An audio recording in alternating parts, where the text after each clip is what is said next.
Halo teman-teman, sadar nggak? Hidup itu mirip sistem rank di game. Ada yang lahir udah di posisi top tier, ada yang harus push rank dari nol. Pengelompokan masyarakat ke dalam level-level ini secara sosiologis disebut stratifikasi sosial. Nah, di sini kelompok 6 akan menjelaskan tentang materi stratifikasi sosial. Sebelumnya, aku akan memperkenalkan anggota kelompok dari kelompok 6.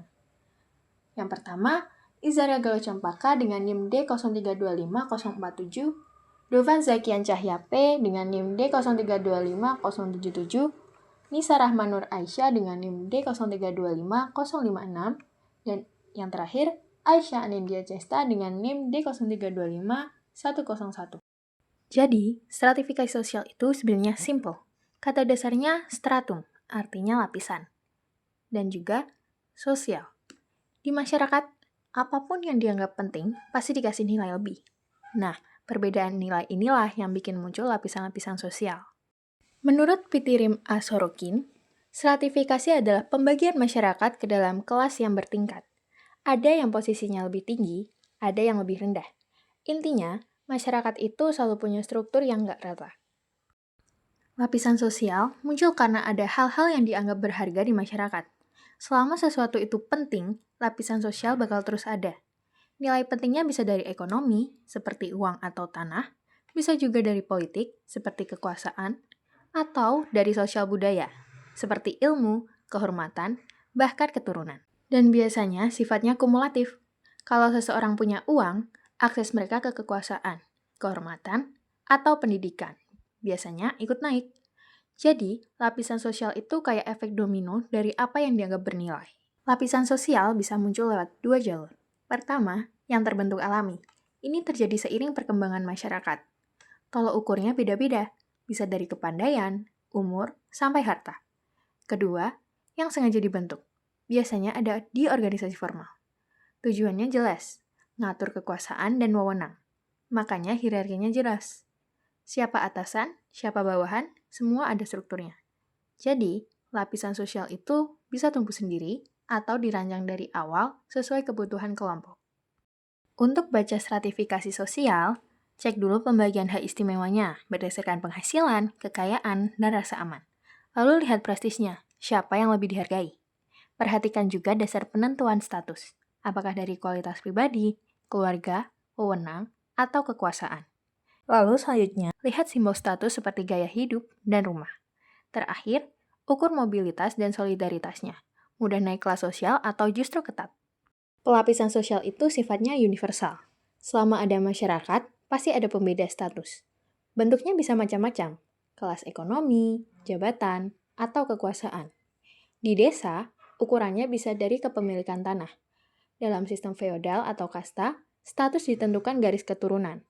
Intinya, tiap masyarakat punya cara sendiri untuk menyusun siapa di atas dan siapa di bawah. Kelas-kelas dalam masyarakat. Social class adalah bagian dari sistem pelampiasan sosial yang menunjukkan kedudukan-kedudukan pokok dalam masyarakat. Jumlah seluruh kelas dalam masyarakat membentuk kelas sistem, yaitu ketika setiap orang atau keluarga menyadari posisi mereka dan diakui masyarakat umum. Istilah kelas sering dipahami paralel dengan lapisan sosial tanpa membedakan dasarnya seperti ekonomi, tanah, kekuasaan, kehormatan, dan lain-lain. Kelas-kelas dalam masyarakat menurut pandangan para tokoh. Max Weber membedakan dasar ekonomis dan dasar kehormatan sosial dalam memahami kelas, tetapi tetap memakai istilah kelas untuk seluruh bentuk lapisan masyarakat. Ia membagi kelas yang bersifat ekonomis ke dalam berbagai subkelas berdasarkan kecakapan ekonomi. Sementara kelompok yang memperoleh kehormatan sosial khusus disebut stand. Menurut Joseph Scott Peter, kelas sosial terbentuk karena masyarakat memerlukan struktur tersebut untuk menyesuaikan diri dengan kebutuhan nyata. Makna kelas hanya dapat dipahami dengan mengetahui riwayat terbentuknya. Perbedaan konsep kelas, status group, dan estate. Kelas digunakan untuk membedakan kelompok menurut faktor ekonomi, kekayaan, pendapatan, penguasaan alat produksi, dan posisi ekonomi dalam pasar tenaga kerja. Status grup merupakan kelompok sosial yang memiliki tingkat kehormatan atau prestis tertentu yang diakui oleh masyarakat. Kelompok ini tidak harus kaya atau berkuasa, tetapi dihormati karena nilai moral, tradisi, atau posisi sosial adat. Estate yaitu sistem lapisan resmi yang dilegalkan oleh hukum adat atau negara. Anggota masing-masing lapisan memiliki hak dan kewajiban berbeda dari lapisan lainnya. Contoh klasik, bangsawan versus rakyat biasa, pemuka adat versus warga biasa, dan lain-lain. Contoh sistem kelas di dunia. Yang pertama yaitu Inggris. Commoners adalah rakyat biasa. Nobility adalah bangsawan. Masyarakat Inggris, terutama era tradisional, memiliki kesadaran kuat bahwa bangsawan berada di posisi lebih tinggi dibandingkan rakyat biasa. Ini menunjukkan sistem kelas yang sangat tegas. Contoh kedua yaitu Atonipahmeto di Timur. Usif adalah golongan bangsawan dan Tok adalah rakyat biasa. Dalam masyarakat ini, status Usif sangat jelas dibedakan dengan Tok, baik melalui adat, simbol, maupun hak-hak tertentu. Ciri kelas sosial tradisional. Yang pertama, jumlah anggotanya besar. Kelas mencangkup kelompok yang luas, bukan hanya beberapa orang. Yang kedua, kebudayaan yang sama, adanya nilai, norma, tradisi, dan pola perilaku yang membedakan satu kelas dari yang lain. Yang ketiga, bersifat langgeng. Kelas bertahan dari generasi ke generasi. Yang keempat, memiliki simbol khusus, misalnya pakaian tertentu, bahasa, gelar, dan gaya hidup. Yang kelima, ada batas tegas antar kelas. Seseorang mengetahui apakah dia masuk kelas tertentu atau bukan. Yang keenam, ada antagonisme, yaitu ketegangan atau perbedaan kepentingan antar kelas, misalnya kelas atas dengan kelas bawah. Fasilitas dan dampak keanggotaan kelas. Menjadi anggota kelas tertentu memberikan life change atau peluang hidup seperti keamanan, standar hidup lebih tinggi, akses pendidikan, kebebasan bergerak. Lifestyle, gaya hidup seperti cara berpakaian, pola rekreasi, kebiasaan sosial, dan pilihan pendidikan anak hingga cara berbicara. Dasar pembentukan lapisan sosial. 1. Kekayaan adalah kriteria paling umum. Seseorang yang memiliki kekayaan besar dianggap berada dalam lapisan atas. Kekayaan ditandai oleh rumah besar, mobil pribadi, gaya berpakaian, konsumsi barang mahal, akses hiburan, dan relasi eksklusif. Yang kedua adalah kekuasaan. Orang yang memiliki wewenang besar seperti pemimpin politik, pejabat, dan tokoh adat berada di lapisan atas meskipun tidak selalu kaya. Nomor 3 yaitu kehormatan. Banyak ditemukan dalam masyarakat tradisional. Yang dihormati biasanya orang tua, tokoh adat, orang berjasa, pemuka agama. Yang keempat, ilmu pengetahuan. Pada masyarakat modern yang menghargai pendidikan, orang yang berilmu dianggap memiliki status lebih tinggi. Namun sering terjadi penyimpangan seperti gelar dijadikan ukuran, bukan kualitas ilmu. Contoh lapisan tradisional di Jawa. Yang pertama yaitu keturunan pembuka tanah, merupakan kelas tinggi. Yang kedua adalah pemilik tanah seperti pribumi atau sikep. Yang ketiga yaitu pemilik pekarangan atau rumah saja seperti kuli gundul atau lindung. Yang keempat adalah golongan menumpang atau lapisan terbawah. F. Unsur-unsur lapisan masyarakat. Dalam sistem lapisan masyarakat, Surjono Sukanto menyatakan bahwa kedudukan dan peranan merupakan unsur-unsur baku dalam sistem lapisan dan mempunyai arti yang penting bagi sistem sosial. Sistem sosial adalah pola-pola yang mengatur hubungan timbal balik antar individu dalam masyarakat dan antara individu dengan masyarakatnya dan tingkah laku individu-individu tersebut. 1. Kedudukan. Kedudukan merupakan tempat atau posisi seseorang dalam suatu kelompok sosial. Kedudukan sosial artinya adalah tempat seseorang secara umum dalam masyarakatnya sehubungan dengan orang lain, dalam arti lingkungan pergaulannya, prestisnya, dan hak-hak serta kewajibannya. Kedudukan dapat dibedakan menjadi 3 jenis, Yang A. Ascribe status. Ascribe status merupakan kedudukan seseorang dalam masyarakat tanpa memperhatikan perbedaan-perbedaan rohaniah dan kemampuan. Kedudukannya diperoleh karena kelahiran, contohnya seperti gelar bangsawan ataupun kasta. B. Ascribe status. Ascribe status merupakan kedudukan yang dicapai oleh seseorang dengan usaha yang disengaja. Kedudukan ini tidak diperoleh atas dasar kelahiran, tetapi bersifat terbuka bagi siapa saja, tergantung dari kemampuan masing-masing dalam mengejar serta mencapai tujuan-tujuannya. Contohnya manajer, dokter, dan sarjana. C. Assign status. Assign status merupakan kedudukan yang diberikan oleh suatu kelompok atau golongan yang lebih tinggi kepada seseorang yang berjasa, yang telah memperjuangkan sesuatu untuk memenuhi kebutuhan dan kepentingan masyarakat. Contohnya seperti gelar pahlawan dan sesepuh adat yang dihormati. 2. Peranan atau role. Peranan merupakan aspek dinamis dari kedudukan, yaitu seseorang yang melaksanakan hak-hak dan kewajibannya. Setiap orang mempunyai macam-macam peranan yang berasal dari pola-pola pergaulan hidupnya. Peranan menentukan apa yang diperbuatnya bagi masyarakat serta kesempatan-kesempatan apa yang diberikan oleh masyarakat kepadanya.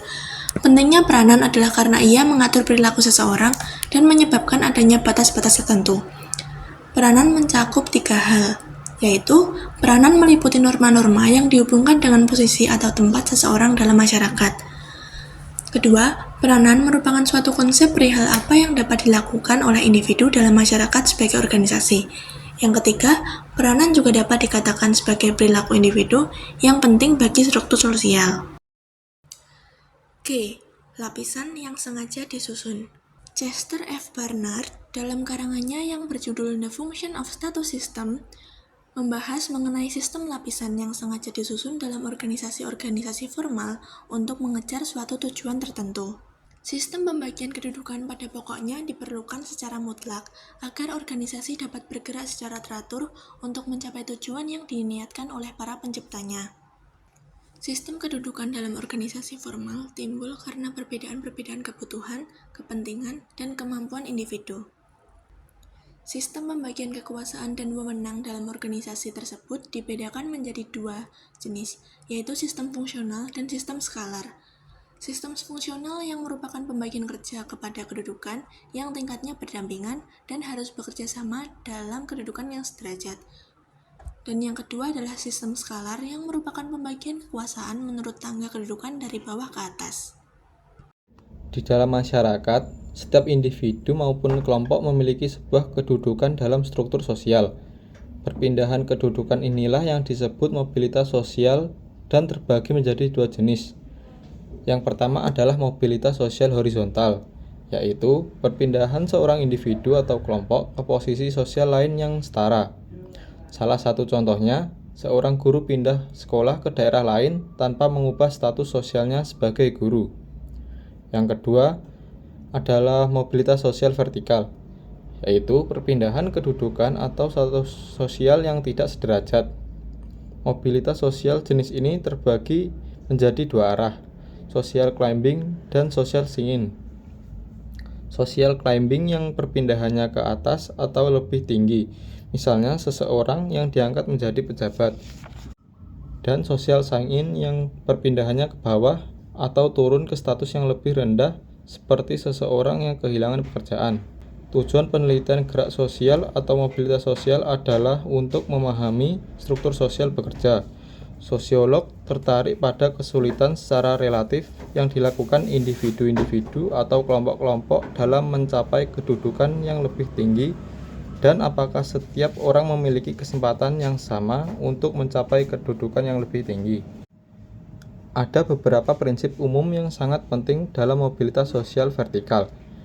Yang pertama, hampir tidak ada masyarakat yang sifat sistem lapisannya mutlak tertutup, di mana sama sekali tak ada mobilitas sosial vertikal. Kedua, meskipun sistem lapisan terbuka, masih terdapat hambatan-hambatan dalam gerak atau mobilitas sosial vertikal. Ketiga, setiap masyarakat mempunyai ciri-ciri sendiri dalam gerak sosial vertikal. Dan yang keempat, laju mobilitas sosial vertikal disebabkan oleh faktor ekonomi, politik, serta pekerjaan yang berbeda. Menurut Pitirim Aleksandrovich Sorokin, seorang sosiolog asal Republik Komi, Rusia, mobilitas sosial vertikal mempunyai saluran-saluran dalam masyarakat atau yang disebut social circulation. Di antaranya adalah angkatan bersenjata, lembaga keagamaan, sekolah, organisasi politik, bidang ekonomi dan keahlian, serta melalui perkawinan. Melalui saluran-saluran inilah seseorang dapat memperbaiki atau bahkan kehilangan kedudukannya. Lalu, mengapa lapisan masyarakat diperlukan? Karena untuk memberikan perbedaan kedudukan dan peran, serta mendorong mereka untuk memenuhi kewajiban yang sesuai dengan kedudukan tersebut. Dengan adanya ini, setiap individu akan tahu akan tempatnya dan berfungsi sebagaimana fungsinya dengan baik. Sekian materi pembelajaran tentang stratifikasi sosial dari kelompok 6. Terima kasih.